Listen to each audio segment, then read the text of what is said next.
이번엔 반드시 한국을 무릎 꿇게 하겠다.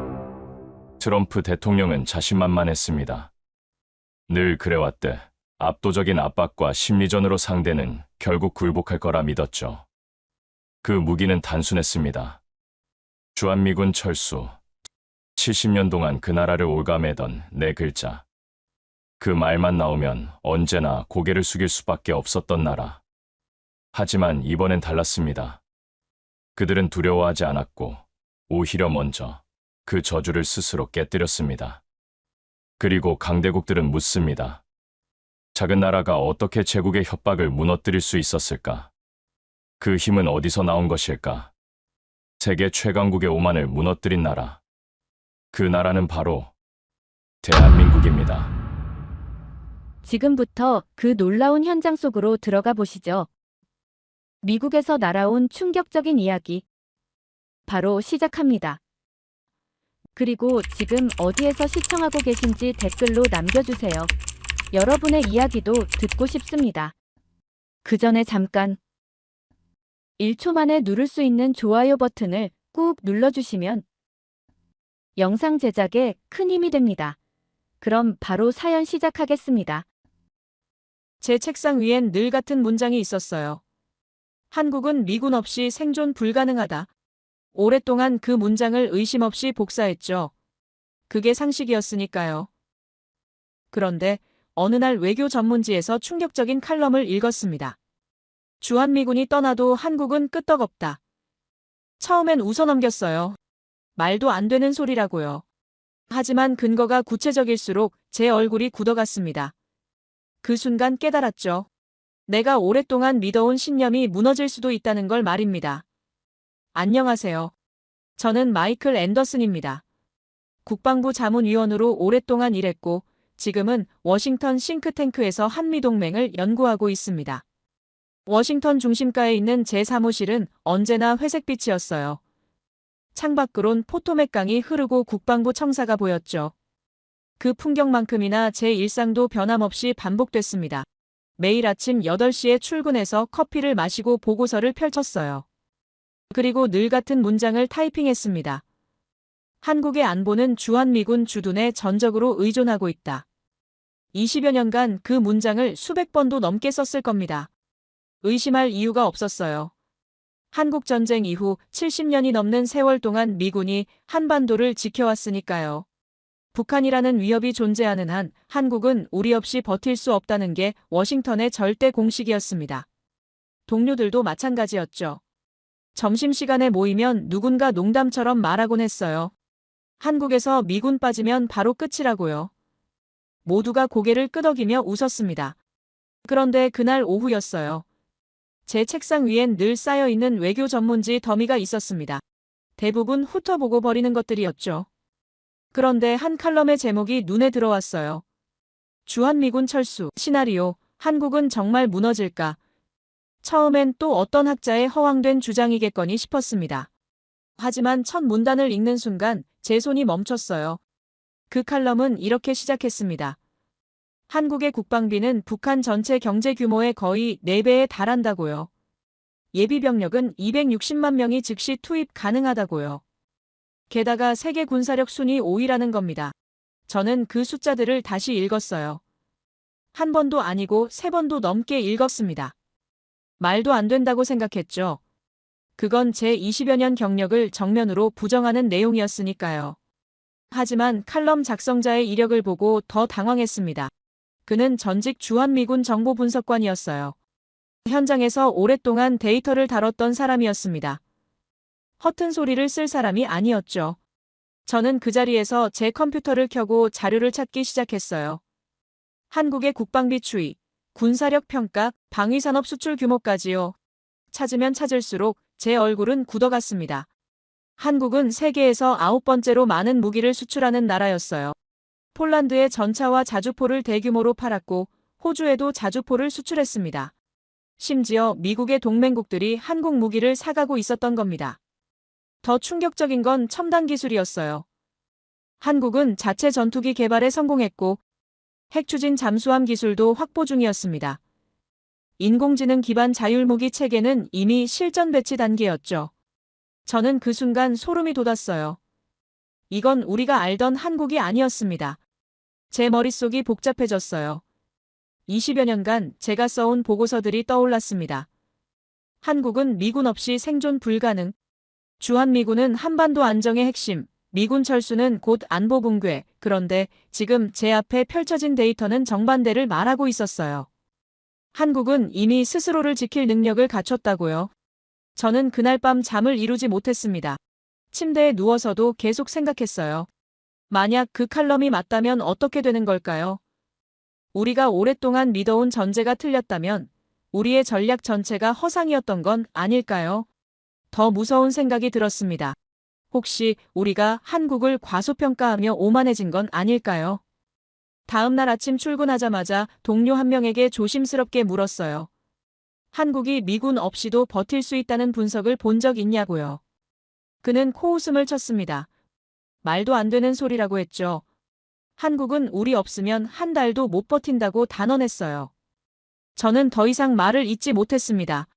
하지만 제 안에선 의심이 자라고 있었어요. 확신이 흔들리기 시작했죠. 오랫동안 쌓아온 신념이 모래성처럼 무너질 수도 있다는 두려움이 밀려왔습니다. 그런데 바로 그때였어요. 세계가 발칵 뒤집히는 사건이 터진 겁니다. 워싱턴발 뉴스가 전 세계로 퍼져나갔어요. 행정부 최고 권력자가 한국에 전례 없는 요구를 했다는 겁니다.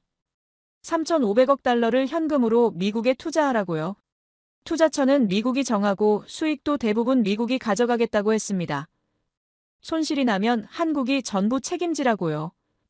저는 그 뉴스를 보며 소름이 돋았어요. 그건 협상이 아니었습니다. 노골적인 약탈이었죠. 동맹국을 상대로 이런 식의 압박을 가하다니요. 저는 국방부에서 오랫동안 일하며 수많은 협상을 봐왔습니다. 하지만 이런 건 처음이었어요. 이건 협상이 아니라 굴복을 강요하는 거였습니다. 더욱 충격적인 건 그 요구를 한 사람의 태도였어요. 그는 미소까지 지으며 이건 서로에게 좋은 거래라고 말했습니다. 한국은 안보를 보장받고 미국은 투자를 받는 윈윈이라고요. 하지만 누가 봐도 이건 일방적인 통보였죠. 거절할 선택지 따윈 애초에 없었습니다. 저는 그 순간 깨달았어요. 워싱턴이 한국을 어떻게 보는지 말입니다. 대등한 동맹이 아니었어요. 필요할 때 쥐어짤 수 있는 자산이었죠. 안보를 볼모로 경제적 이익을 뜯어내는 게 당연하다고 생각하는 겁니다. 저는 그 오만함이 섬뜩했어요. 그리고 며칠 뒤 한국 대통령이 외신 인터뷰에 응했습니다.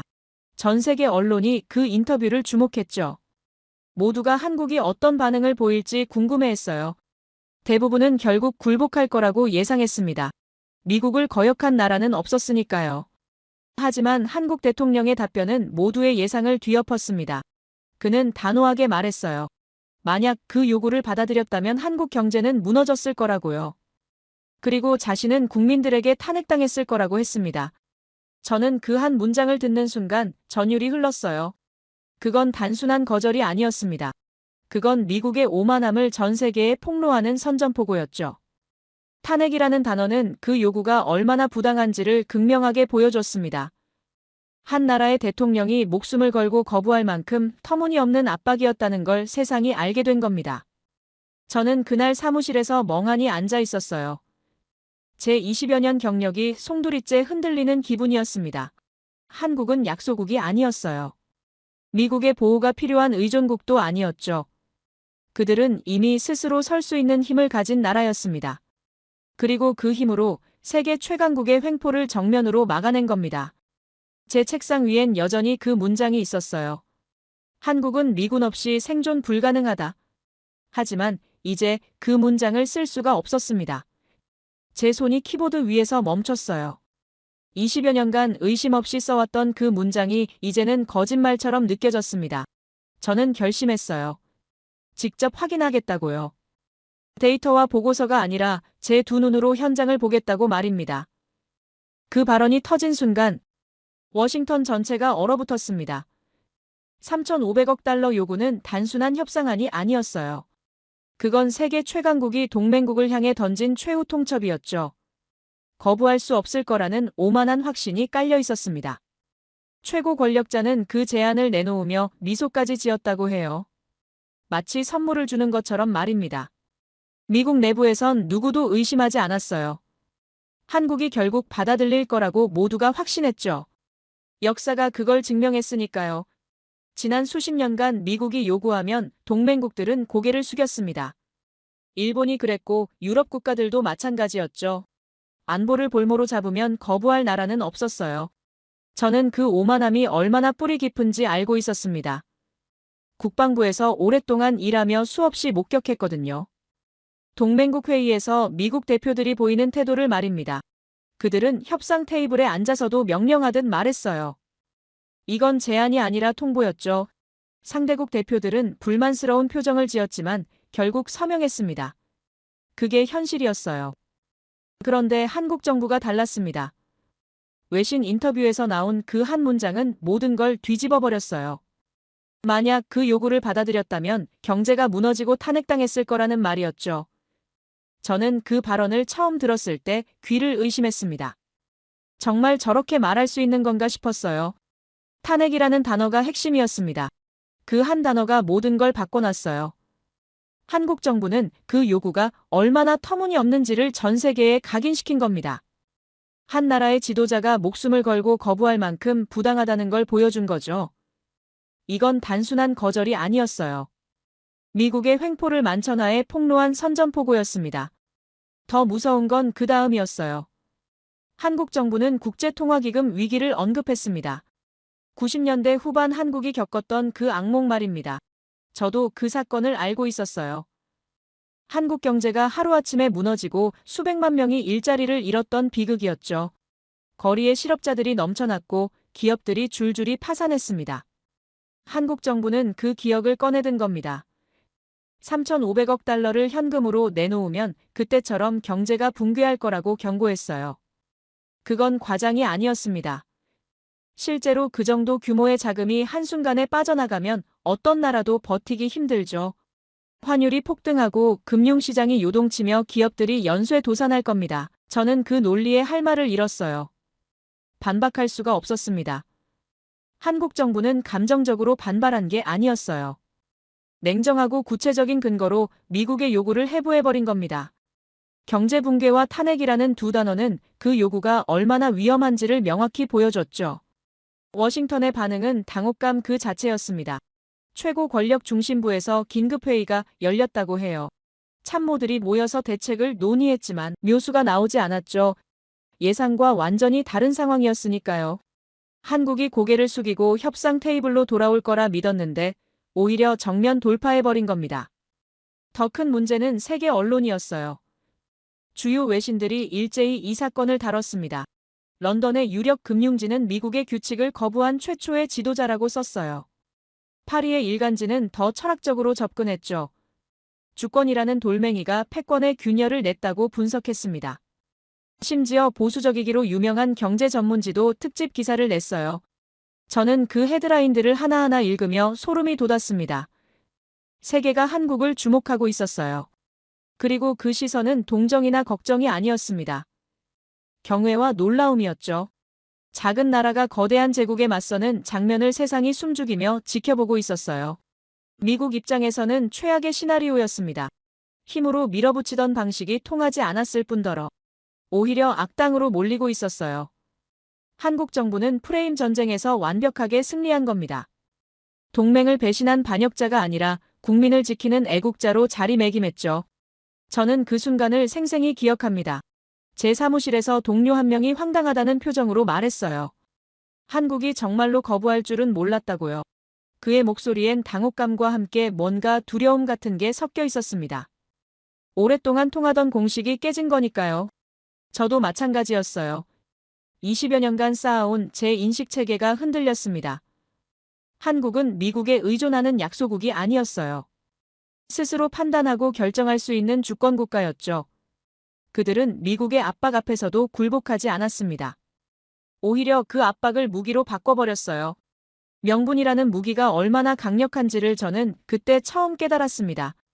전차나 전투기 같은 물리적 힘이 전부가 아니었어요. 정당성과 논리로 무장하면 세계 최강국도 당황하게 만들 수 있었죠. 한국 정부는 바로 그걸 증명해 보인 겁니다. 제 교과서엔 없던 순간이었어요. 국방부에서 배운 모든 이론과 전략이 무용지물처럼 느껴졌습니다. 힘의 우위가 절대적이라고 믿었는데 명분 앞에서 그 힘이 무력해지는 걸 목격했으니까요. 저는 그날 밤 집에 돌아가서도 계속 생각했습니다. 한국 정부의 전략은 단순했지만 완벽했어요. 상대의 요구를 받아들였을 때 벌어질 구체적 결과를 제시한 겁니다. 경제 붕괴와 탄핵이라는 두 시나리오는 누구나 이해할 수 있는 명확한 근거였죠.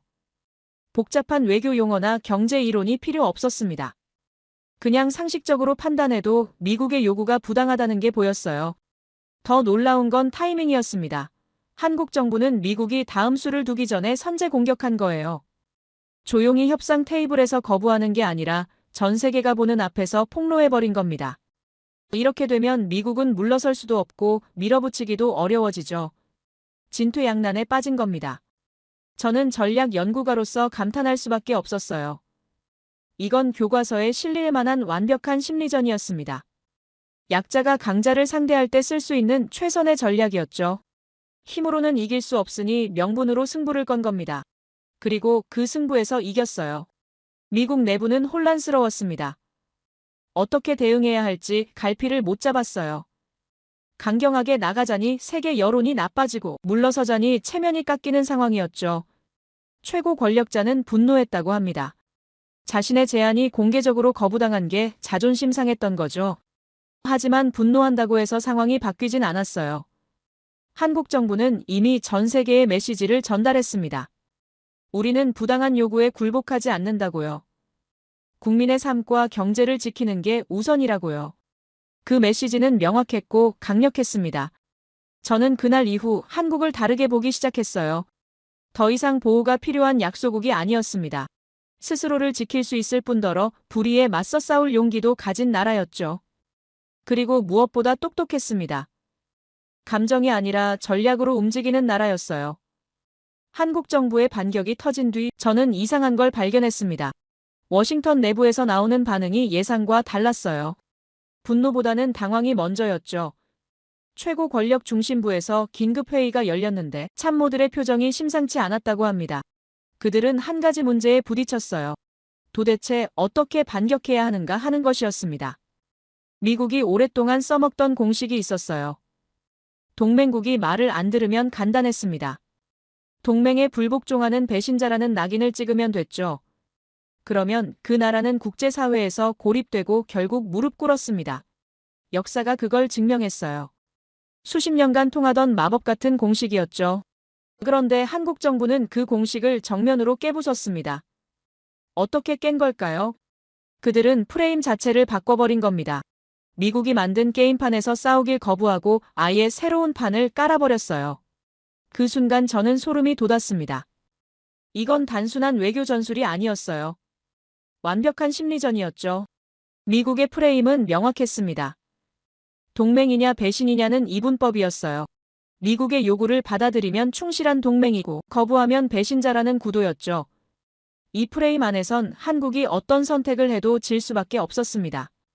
받아들이면 경제가 무너지고 거부하면 고립되는 게임이었어요. 하지만 한국 정부는 그 게임을 하지 않았습니다. 그들은 완전히 다른 질문을 던졌어요. 이건 동맹의 문제가 아니라 국민을 지키는 문제라고 말입니다.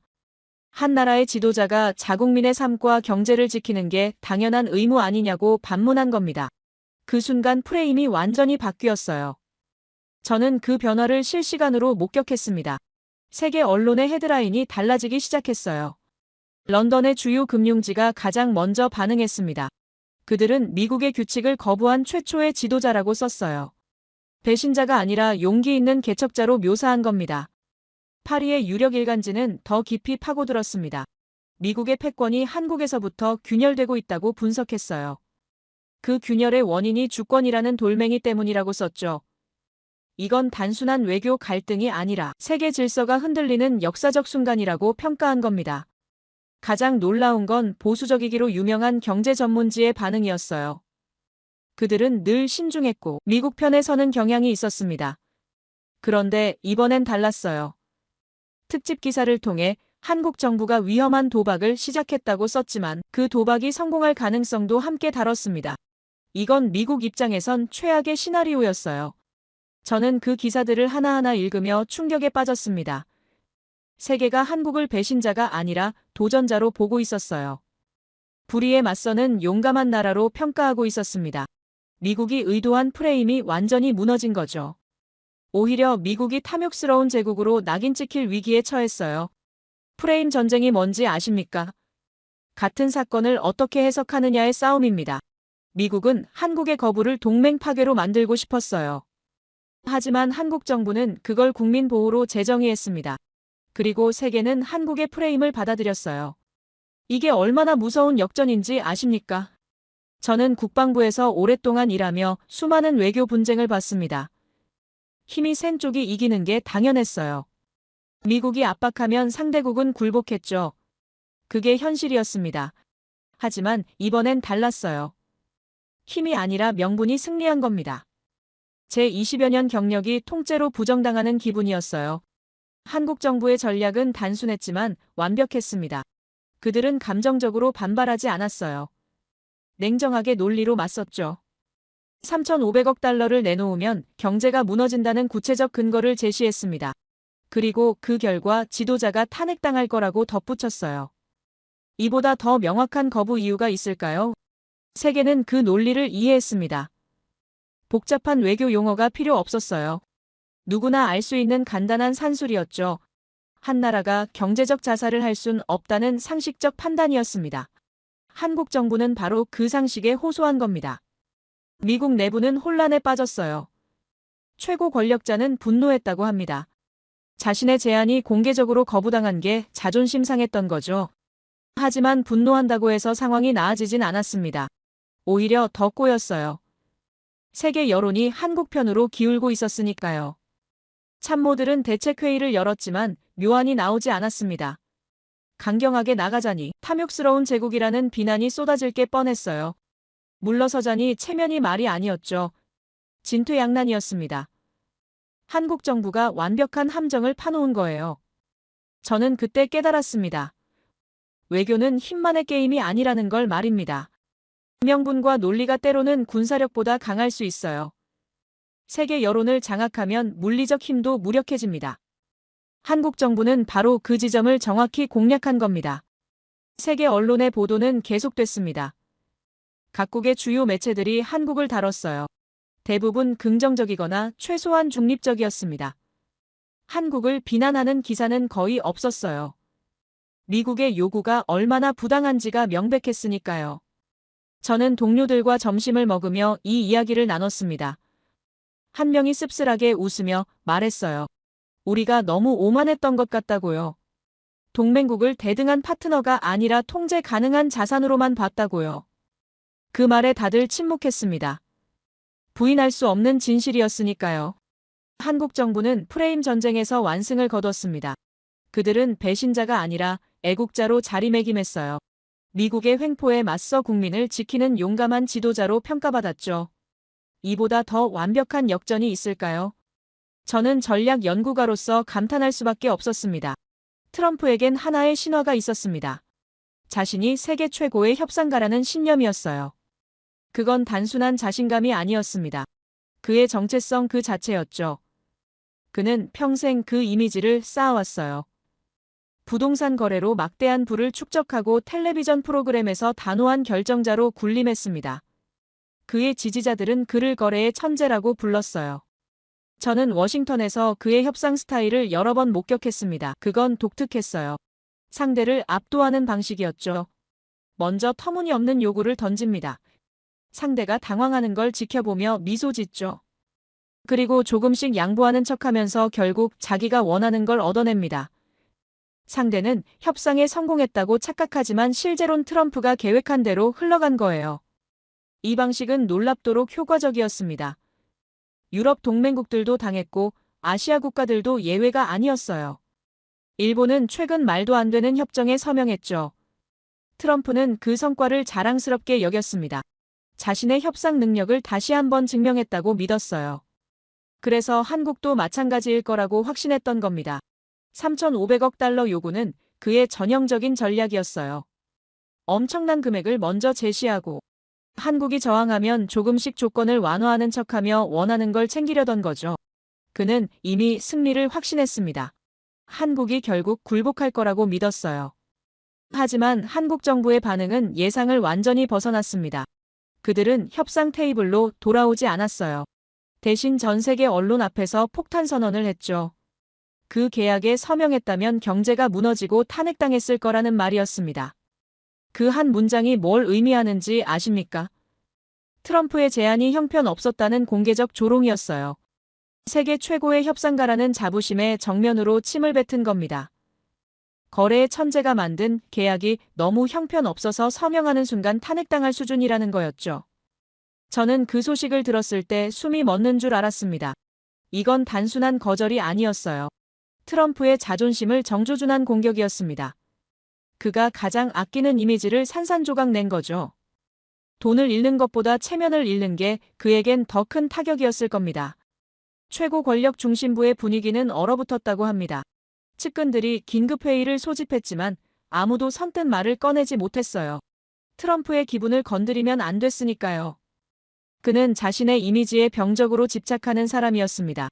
자신을 비난하는 기사가 나오면 밤새 트위터에 반박문을 올렸고 자신을 조롱하는 사람들을 절대 용서하지 않았어요. 그런 그가 지금 전 세계 앞에서 무능한 협상가로 낙인 찍힌 겁니다. 한국 정부가 던진 그 한마디는 단순한 거절을 넘어섰어요. 당신이 만든 계약은 쓰레기라는 선언이었죠. 트럼프의 정체성 자체를 부정한 겁니다. 세계 언론은 이 장면을 놓치지 않았습니다. 주요 외신들이 일제히 보도했어요. 뉴욕의 유력 일간지는 트럼프가 한국에게 당했다고 썼습니다. 런던의 매체는 더 직설적이었어요. 거래의 명수가 협상에서 졌다고 대서특필했죠. 저는 그 헤드라인들을 보며 소름이 돋았습니다. 트럼프가 얼마나 분노할지 상상이 됐어요. 그는 자신을 비난하는 기사 하나에도 격렬히 반응하는 사람이었습니다. 하물며 자신의 핵심 이미지가 무너지는 걸 보면 어떻게 될까요? 측근 한 명이 조심스럽게 대응 방안을 제시했다고 합니다. 한국과 다시 협상 테이블에 앉자는 내용이었어요. 하지만 트럼프는 거부했죠. 그건 패배를 인정하는 것처럼 보일 테니까요. 그는 절대 자신이 틀렸다고 인정하지 않는 사람이었습니다. 그렇다고 강경하게 나가기도 어려웠어요. 세계 여론이 한국 편이었으니까요. 미국이 부당한 요구를 했다는 게 이미 기정사실처럼 굳어졌습니다. 여기서 한국을 압박하면 탐욕스러운 제국이라는 비난만 더 커질 게 뻔했어요. 트럼프는 진퇴양난에 빠진 겁니다. 물러서도 안 되고 밀어붙이기도 어려운 상황이었죠. 한국 정부가 완벽한 함정을 파놓았습니다. 그리고 트럼프는 그 함정에 스스로 걸어 들어간 거예요. 저는 그의 심리 상태를 상상해 봤습니다. 자신이 완벽하다고 믿었던 전략이 무너졌어요. 자신을 거래의 천재라고 믿었는데 전 세계가 형편없는 협상가라고 비웃고 있습니다. 이건 그에게 단순한 외교적 실패가 아니었어요. 자존심과 정체성이 송두리째 흔들리는 치명타였죠. 더 무서운 건 이게 끝이 아니라는 점이었습니다. 한국 정부는 첫 수를 둔 거였어요. 트럼프의 자존심을 무너뜨리고 세계 여론을 장악했습니다. 이제 다음 수를 기다리고 있었죠. 트럼프가 어떻게 반응할지 지켜보는 겁니다. 미국 내부에선 불안감이 퍼졌습니다. 동맹국 하나가 공개적으로 반기를 든 거였어요. 이건 단순한 외교 분쟁이 아니었습니다. 미국의 패권 자체가 흔들리는 신호탄이었죠. 한국이 성공하면 다른 나라들도 따라할 수 있었어요. 저는 동료들과 이 문제를 논의했습니다. 한 명이 씁쓸하게 웃으며 말했어요. 트럼프가 너무 나간 것 같다고요. 동맹국을 상대로 저런 식의 요구는 무리였다고요. 다들 고개를 끄덕였습니다. 하지만 누구도 그 말을 공개적으로 하진 못했어요. 트럼프의 분노는 시간이 갈수록 커졌을 겁니다. 그는 자신을 모욕한 사람을 절대 용서하지 않는 성격이었어요. 한국 정부가 그를 공개적으로 조롱했습니다. 이건 개인적 복수의 대상이 된 거였죠. 국가 대 국가의 냉정한 외교가 아니라 상처 입은 자존심의 보복전으로 변질될 가능성이 높았습니다. 저는 그게 두려웠습니다. 감정에 휘둘린 결정은 예측 불가능하거든요. 트럼프가 어떤 식으로 한국을 압박할지 아무도 몰랐어요. 합리적 판단이 아니라 분노에 기반한 보복이 될 테니까요. 한국 정부의 반격이 트럼프의 자존심을 무너뜨린 뒤 미국 정부는 선택의 기로에 섰습니다. 경제적 압박이 명분 싸움에서 졌다면 이제 남은 카드는 하나였어요. 바로 안보였습니다. 70년간 미국이 한국을 통제해온 가장 강력한 족쇄였죠. 주한미군 철수라는 마법 같은 주문이었습니다. 저는 그 카드가 얼마나 강력한지 잘 알고 있었어요. 국방부에서 오랫동안 일하며 수없이 목격했습니다. 한국 정부가 미국의 요구를 거절하려 할 때마다 나오는 한마디였죠. 우리가 떠나면 북한 때문에 끝장이라는 경고였습니다. 그 말이 나오면 한국은 언제나 물러섰어요. 왜 그랬을까요? 한국 전쟁의 트라우마가 너무 깊었기 때문입니다. 북한이라는 실존적 위협 앞에서 한국은 미군 없이 버틸 수 없다고 믿어왔어요. 미국도 그걸 알았습니다. 그래서 그 공포를 담보로 천문학적인 방위비 분담금을 요구했고 불리한 무역 협상을 강요했죠. 주한미군 철수라는 네 글자는 절대적인 협박 카드였습니다. 저는 그 카드가 이번에도 나올 거라고 예상했어요. 경제적 압박이 실패했으니 안보 카드를 꺼낼 수밖에 없었습니다. 미국 정부 내부에서도 그런 논의가 있었다고 들었어요. 한국이 계속 버티면 주한미군 감축을 시사하라는 의견이 나왔다고 합니다. 그런데 한국 정부가 선수를 쳤습니다. 미국이 그 카드를 꺼내기도 전에 먼저 판을 뒤집어 버린 거예요. 한국 정부 수반이 소셜미디어에 글을 올렸습니다. 제목은 간단했어요. 강력한 자주국방의 길을 열겠다는 내용이었죠. 저는 그 글을 읽는 순간 온몸에 전율이 흘렀습니다. 이건 단순한 정책 발표가 아니었어요. 미국을 향한 선제 공격이었죠. 당신들이 미군 철수 카드를 꺼내기 전에 우리가 먼저 준비하겠다는 선언이었습니다. 70년간 목을 조여온 그 족쇄를 스스로 끊어버리겠다는 대담한 도전이었어요. 그 글의 내용은 충격적이었습니다. 한국은 이미 세계 군사력 5위라고 밝혔어요. 국방비는 북한 전체 경제 규모의 4배에 달한다고 했습니다. 즉시 전투에 투입 가능한 예비병력이 260만 명이라는 구체적 숫자도 제시했죠. 이건 허세가 아니었어요. 검증 가능한 데이터였습니다. 저는 그 숫자들을 확인하기 위해 자료를 뒤졌습니다. 놀랍게도 모두 사실이었어요. 한국의 군사력은 우리가 생각했던 것보다 훨씬 강했습니다. 세계 5위라는 건 결코 과장이 아니었죠. 최신 전차와 자주포를 자체 생산하고 있었고 전투기 개발에도 성공했어요. 더 무서운 건 미래 전략이었습니다. 한국 정부는 인공지능 기반 전투 로봇과 무장 자율 드론을 개발 중이라고 밝혔어요. 초정밀 공격 방어 미사일 체계도 구축하고 있다고 했습니다. 이건 과거의 인해 전술이 아니었어요. 첨단 기술로 무장한 스마트 강군이었죠. 한국 정부는 더 나아갔습니다. 소수의 정예 병력이 첨단 과학 기술과 결합하면 수적으로 우세한 적도 압도할 수 있다고 선언했어요. 이건 북한만을 겨냥한 게 아니었습니다. 미국을 향한 메시지였죠. 너희 군대가 없어도 우리는 충분히 강하다는 거였어요. 저는 그 글의 마지막 문장에서 숨이 멎었습니다. 외국 군대 없으면 자주국방이 불가능한 것처럼 생각하는 일각의 굴종적 사고라는 표현이었어요. 굴종적 사고라는 네 글자가 칼날처럼 날카로웠습니다. 이건 한국 내부의 친미 세력을 겨냥한 동시에 미국의 오만함을 정면으로 비판한 거였어요. 워싱턴의 반응은 경악 그 자체였습니다.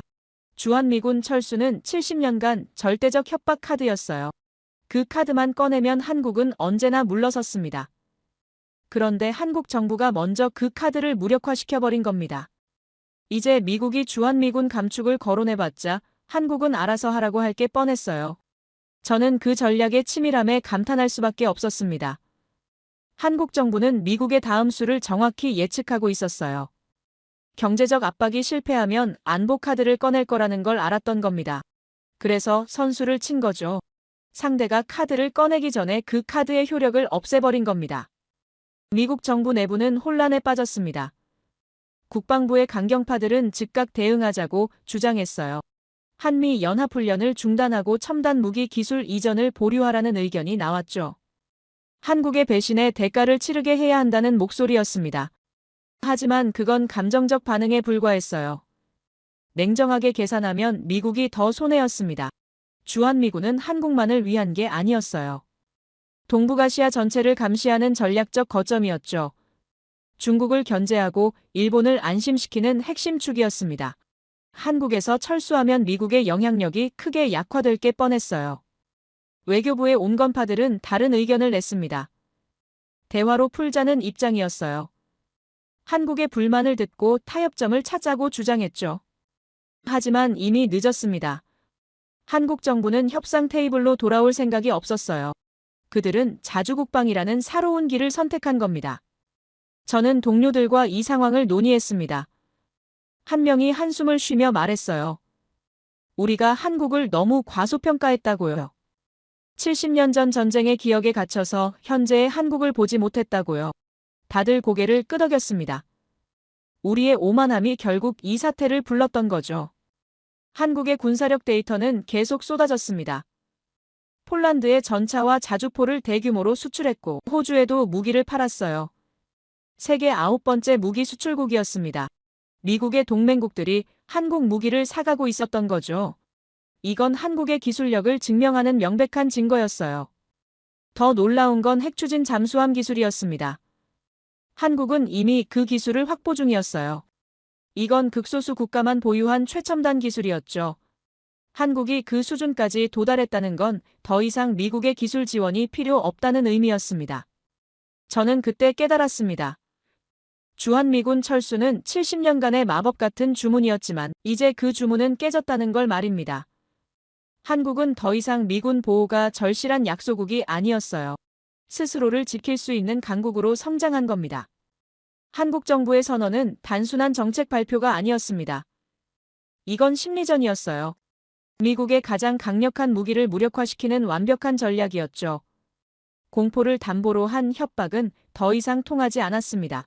한국은 그 공포를 극복하고 자존감을 무기로 만들어버린 겁니다. 저는 전략가지만 저 정도라면 경의를 표할 수밖에 없었습니다. 이건 교과서에 실릴 만한 완벽한 사례였어요. 약자가 강자의 협박을 무력화하는 방법을 보여준 거죠. 데이터로 증명하고 미래 비전을 제시하며 내부의 굴종적 사고까지 비판하는 삼박자를 갖췄습니다. 미국 정부는 이제 카드가 없었습니다. 경제적 압박은 명분 싸움에서 졌고 안보 협박은 선제적으로 무력화됐어요. 남은 건 뭘까요? 저는 불안했습니다. 카드가 없는 플레이어는 예측 불가능하거든요. 어떤 수를 둘지 아무도 몰랐어요. 주한미군 기지 창고엔 골칫거리가 쌓여 있었습니다. 52만 발의 탄약이었어요. 문제는 그 상태였죠. 상당수가 오래돼서 녹슬었고 유통기한이 지난 것들도 즐비했습니다. 매년 보관 비용만 수천억 원이 들어갔어요. 처리하려면 더 큰 돈이 들었죠. 미국 정부 입장에선 골칫덩어리 그 자체였습니다. 그때 누군가 기가 막힌 아이디어를 냈다고 합니다. 한국에 팔자는 거였어요. 어차피 한국은 탄약이 필요했고 미국은 처리할 물건이 있었죠. 표면적으론 윈윈처럼 보였습니다. 하지만 실상은 달랐어요. 이건 고철 처리 비용까지 떠넘기려는 계획이었습니다. 저는 그 계획을 우연히 알게 됐습니다. 국방부 내부 문서에서 봤어요. 가격은 2조 원 상당이었는데 실제로는 2,700억 원에 제시한다는 내용이었죠. 얼핏 보면 한국이 엄청난 혜택을 받는 것처럼 보였습니다. 하지만 자세히 들여다보니 함정이 가득했어요. 그 탄약들의 실제 상태가 문제였습니다. 보고서엔 양품과 불량품이 섞여 있다고 적혀 있었어요. 비율은 명확히 나와 있지 않았죠. 하지만 창고 관리 기록을 보면 상당수가 문제가 있었습니다. 습기에 노출된 것들도 있었고 부식된 것들도 많았어요. 미국 정부의 계산은 간단했습니다. 한국이 일괄 구매하면 보관 비용이 사라지고 처리 비용도 아낄 수 있었어요. 실제론 수조 원을 절약하는 셈이었죠. 게다가 불량품 처리까지 떠넘기니 일석이조였습니다. 한국은 싼 값에 탄약을 얻었다고 좋아할 거라 예상했어요. 협상 테이블이 열렸습니다. 미국 측 대표는 자신만만했다고 합니다. 이건 거절할 수 없는 제안이라고 믿었어요. 한국은 북한의 위협 때문에 탄약 비축이 절실했고 이 가격이면 파격적이었죠. 계약서를 내밀며 미소 지었다고 해요. 하지만 한국 측의 반응이 예상과 달랐습니다. 그들은 즉시 서명하지 않았어요. 대신 철저한 검수를 요구했죠. 모든 탄약을 하나하나 확인하겠다는 입장이었습니다. 미국 측은 당황했어요. 그냥 믿고 사는 게 보통이었는데 한국은 달랐습니다. 검수팀이 투입됐습니다. 한국의 무기 전문가들이 창고로 들어갔어요. 며칠 동안 꼼꼼히 확인했죠. 그리고 충격적인 보고서를 내놨습니다. 52만 발 중 상당수가 불량품이라는 내용이었어요. 유통기한이 지났거나 부식됐거나 습기에 노출된 것들이었습니다. 한국 측은 회의 테이블에서 그 보고서를 펼쳤습니다. 구체적인 데이터와 사진까지 첨부돼 있었어요. 미국 측 대표는 할 말을 잃었죠. 불량품이 섞여 있다는 걸 부인할 수 없었습니다. 증거가 명백했으니까요. 그런데 한국의 다음 수가 가관이었습니다. 그들은 거절하지 않았어요. 대신 새로운 제안을 내놨죠. 양품만 골라서 가져가겠다는 거였습니다. 불량품은 미국이 알아서 처리하라고 했어요. 미국 측은 당황했습니다. 계획이 완전히 틀어진 거였죠. 더 놀라운 건 그 다음이었습니다. 한국 측이 역제안을 던진 겁니다. 불량품 처리를 도와주겠다는 내용이었어요. 대신 처리비 2,700억 원을 달라고 했죠. 미국 측 대표는 귀를 의심했을 겁니다. 상황이 완전히 뒤집힌 거였어요. 저는 그 소식을 들었을 때 웃음이 나왔습니다. 이건 완벽한 역전극이었어요. 미국은 불량품을 떠넘기려 했지만 한국은 거절했습니다. 그들은 판을 뒤집는데 그치지 않았어요. 판돈까지 가져간 겁니다. 한국의 논리는 명쾌했습니다. 불량탄을 처리하려면 미국도 막대한 비용이 들 거라고 지적했어요. 환경 규제 때문에 함부로 폐기할 수도 없었죠. 한국이 처리해주면 미국은 그 비용을 아낄 수 있다는 계산이었습니다. 게다가 양품 탄약은 공짜로 가져가겠다고 했어요. 미국 측은 진퇴양난에 빠졌습니다. 거절하자니 불량탄 처리 비용이 만만치 않았고 받아들이자니 체면이 말이 아니었어요. 고철을 팔려다가 오히려 돈을 주고 처리를 맡기는 꼴이었죠. 협상은 길어졌습니다. 미국 측은 조건을 바꿔보려 했어요. 하지만 한국은 꿈쩍하지 않았습니다. 데이터가 명확했고 논리가 탄탄했어요. 결국 미국이 굴복했습니다. 처리비 2,700억 원을 주고 불량탄 처리를 맡기기로 한 겁니다. 최종 결과는 충격적이었습니다. 한국은 멀쩡한 탄약을 공짜로 얻었어요. 거기다 처리비까지 챙겼죠. 미국은 불량품을 떠넘기려다가 오히려 돈을 주고 처리를 맡긴 겁니다. 이보다 완벽한 역전이 있을까요? 저는 그 협상 과정을 복기하며 감탄했습니다. 한국의 전략이 치밀했어요. 먼저 철저한 검수로 상대의 의도를 간파했죠. 그리고 약점을 정확히 공략했습니다. 불량탄 처리 비용이라는 미국의 급소를 찌른 거예요. 더 놀라운 건 협상 타이밍이었습니다.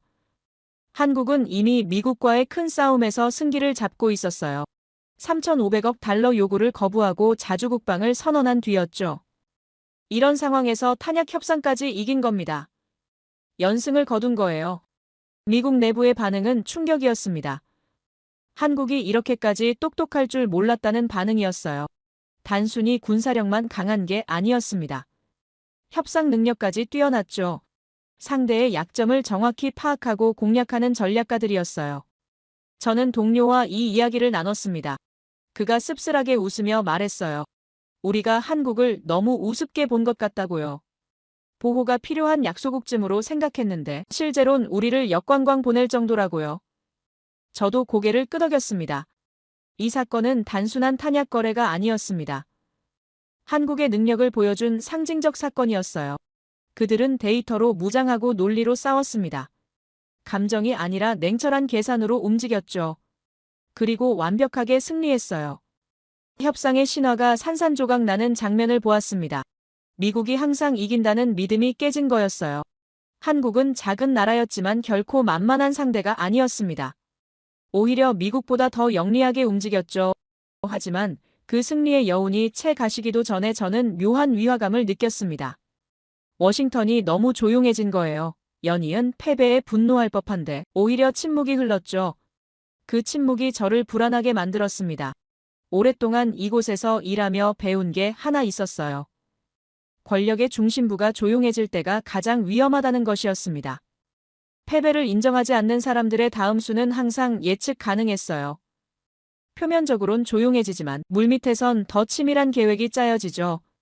그리고 제 불안은 며칠 만에 현실이 됐습니다. 한국이 여러 차례 승리를 거둔 뒤 미국 정부의 분위기가 확연히 바뀌었어요. 회의실의 목소리가 낮아졌고 문서의 흐름이 달라졌습니다. 더 이상 격렬한 논쟁이나 강경한 입장이 오가지 않았어요. 대신 차가운 계산과 조용한 합의가 자리 잡았죠. 제 책상으로 돌아오는 보고서의 내용이 바뀌기 시작했습니다. 더 이상 직접적인 압박이 아니었어요. 대신 경제분석 보고서가 늘어났죠. 한국의 금융시장 불확실성에 관한 내용이었습니다. 표면적으론 객관적 분석처럼 보였지만 저는 그 이면의 숨은 의도를 읽을 수 있었어요. 문장의 선택이 달랐습니다. 중립적 표현이 아니라 우려를 담은 단어들이었죠. 현 정부의 예측 불가능한 외교 노선이 투자 리스크를 높이고 있다는 논리였어요. 이건 단순한 분석이 아니었습니다. 신호탄이었죠. 며칠 뒤 월스트리트가 움직였습니다. 주요 투자은행들이 일제히 한국 경제에 대한 보고서를 발표했어요. 타이밍이 너무 완벽했습니다. 마치 누군가 신호를 보낸 것처럼 동시다발적이었죠. 우연이라고 보기엔 지나치게 조율된 움직임이었어요. 그 보고서들의 내용은 비슷했습니다.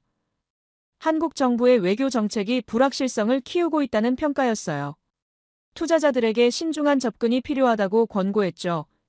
신용평가사들도 가세했습니다. 한국의 신용등급 전망을 안정적에서 부정적으로 조정했어요. 미국의 무기는 더 이상 미사일이 아니었습니다. 그것은 달러와 월스트리트였죠. 저는 그 움직임을 보며 소름이 돋았어요.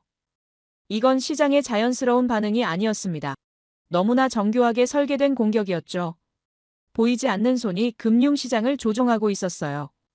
한국의 금융시장이 흔들리기 시작했습니다. 외국 자본이 빠져나가기 시작했어요. 처음엔 천천히 움직였지만 점차 속도가 붙었죠. 주식시장이 출렁였고 환율이 급등했습니다. 원화 가치가 떨어지며 수입 물가가 치솟았어요. 칼은 보이지 않았지만 상처는 깊었습니다. 실제 경제 위기가 아니라 위기에 대한 공포가 퍼지고 있었어요. 한국의 경제 펀더멘털은 견고했습니다. 수출은 호조였고 외환 보유고도 충분했죠. 하지만 숫자와 무관하게 시장 심리가 악화됐어요. 저는 한국의 뉴스를 추적했습니다. 서민들의 불안이 커지고 있었어요. 생활비가 오르고 물가가 뛰었죠. 사람들은 정부의 외교 정책 때문이라고 생각하기 시작했습니다. 이게 바로 금융전쟁의 무서운 점이었어요. 실제 피해보다 심리적 타격이 더 컸죠. 하지만 금융공격은 시작에 불과했습니다. 미국은 외교 무대에서도 움직였어요. 일본을 이용하기 시작한 겁니다. 주요국 정상회담이 열렸을 때였습니다. 미국과 일본이 공동성명을 발표했어요. 인도태평양 지역의 안정을 해치는 일부 국가의 예측 불가능한 행동에 우려를 표한다는 내용이었죠. 누가 봐도 한국을 겨냥한 말이었습니다. 직접 이름을 거론하지 않았지만 모두가 알 수 있었어요. 이건 교묘했습니다. 미국이 직접 나서면 비난받을 테니 동맹국을 앞세운 거였죠. 일본은 기꺼이 그 역할을 맡았어요. 국제 무대에서 한국을 따돌리는 분위기가 조성됐습니다. 주요 안보회의에서 한국이 배제되기 시작했어요. 중요한 논의가 있을 때 한국만 빠진 채 진행됐죠. 이건 고립 작업이었습니다. 한국을 믿을 수 없는 파트너로 만들려는 시도였어요. 저는 그 장면들을 보며 불편했습니다. 한국은 정당한 권리를 주장했을 뿐인데 왕따를 당하고 있었어요. 국제사회에서 고립되는 건 경제적 타격보다 더 치명적일 수 있었죠. 무역과 안보는 모두 관계 속에서 작동하니까요. 더 교묘한 건 언론 작전이었습니다. 뉴욕의 유력 일간지가 특집 기사를 냈어요. 한국의 도박이라는 제목이었죠. 현 정부의 반미 노선이 한국을 위기로 몰아넣고 있다는 내용이었습니다. 익명의 전직 관료들이 등장해 우려를 표했어요. 그 기사는 한국 내부로 즉시 수입됐습니다. 보수 성향의 매체들이 대서특필했어요. 세계가 한국을 걱정하고 있다며 정부를 비난했죠. 야당도 가세했습니다. 무모한 외교로 나라를 고립시키고 있다고 공격했어요. 저는 그 흐름을 보며 섬뜩함을 느꼈습니다. 이게 바로 내부 분열 작전이었어요. 직접 개입하지 않고 그 나라 국민들이 스스로 정부를 불신하게 만드는 거였죠. 외부 압박보다 내부 분열이 훨씬 치명적이었습니다. 안에서부터 무너지면 아무리 강한 나라도 버티기 어려웠어요. 한국 사회에 균열이 생기기 시작했습니다. 정부를 지지하는 쪽과 비판하는 쪽이 격렬하게 충돌했어요. 우리가 국제사회에서 고립되고 있다는 불안감이 퍼졌죠. 경제가 흔들리고 외교적으로 따돌림 당하는 상황에서 국민들의 인내심도 시험받았습니다. 저는 한국의 경제 지표보다 국민들의 눈빛이 더 무서웠습니다. 숫자는 아직 버틸만 했지만 사람들의 마음이 흔들리고 있었어요. 불안과 의심이 자라고 있었죠. 이게 바로 미국이 노린 거였습니다. 직접 쓰러뜨리는 게 아니라 스스로 무너지게 만드는 거였어요. 세 가지 전쟁이 동시에 진행됐습니다. 금융시장을 흔들고 외교 무대에서 고립시키며 내부 여론을 분열시키는 총체적 공격이었어요. 이건 총성 없는 전쟁이었습니다. 눈에 보이는 폭탄이나 미사일보다 훨씬 교묘하고 치명적이었죠. 저는 그 전략의 정교함에 감탄하면서도 두려웠습니다. 미국은 패배를 인정하지 않았어요. 대신 완전히 다른 방식으로 복수하고 있었죠.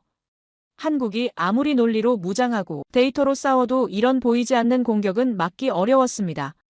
시간이 지날수록 압박은 강해졌습니다. 금융시장은 계속 불안했고 외교적 고립은 심해졌어요. 내부 여론도 점점 더 분열됐죠. 한국 정부는 여러 전선에서 동시에 싸워야 하는 상황에 내몰렸습니다. 저는 매일 밤 뉴스를 확인하며 불안했습니다. 한국이 이 공격을 견뎌낼 수 있을까요? 아무리 강한 나라도 사방에서 동시에 압박받으면 무너질 수 있었어요. 더군다나 내부에서 균열이 생기면 더 위험했죠. 동료 한 명이 조용히 말했습니다. 이번엔 한국이 버티기 어려울 거라고요. 아무리 똑똑해도 미국의 총체적 압박은 다른 차원이라고요. 저도 그 말에 반박할 수 없었습니다. 현실적으로 보면 한국이 불리했어요. 하지만 한편으론 궁금했습니다. 한국이 이번에도 반전을 만들어낼 수 있을까요? 그들은 지금까지 모든 예상을 뒤엎었어요. 누구도 예측하지 못한 방식으로 승리했죠. 혹시 이번에도 우리가 상상하지 못한 수를 준비하고 있는 건 아닐까요?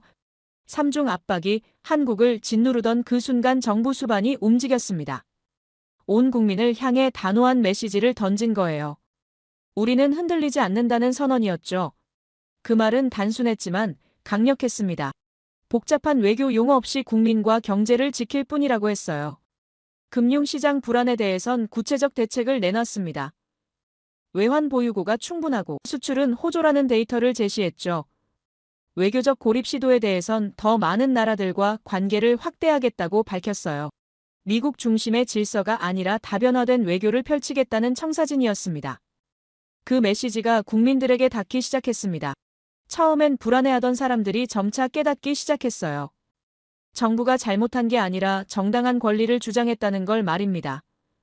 부당한 요구를 거부한 것뿐인데 왜 우리가 고립당해야 하느냐는 목소리가 커졌죠. 거리로 시민들이 쏟아져 나왔습니다. 손에는 자주 국방을 지지하는 피켓이 들려 있었어요. 우리는 당당하다는 구호가 울려 퍼졌죠. 내부 분열을 노렸던 미국의 전략이 오히려 국민을 결집시킨 겁니다. 위기 앞에서 한국인들은 하나가 됐어요. 외신 기자들이 그 장면을 놓치지 않았습니다. 서울 광장을 가득 메운 인파를 카메라에 담았죠.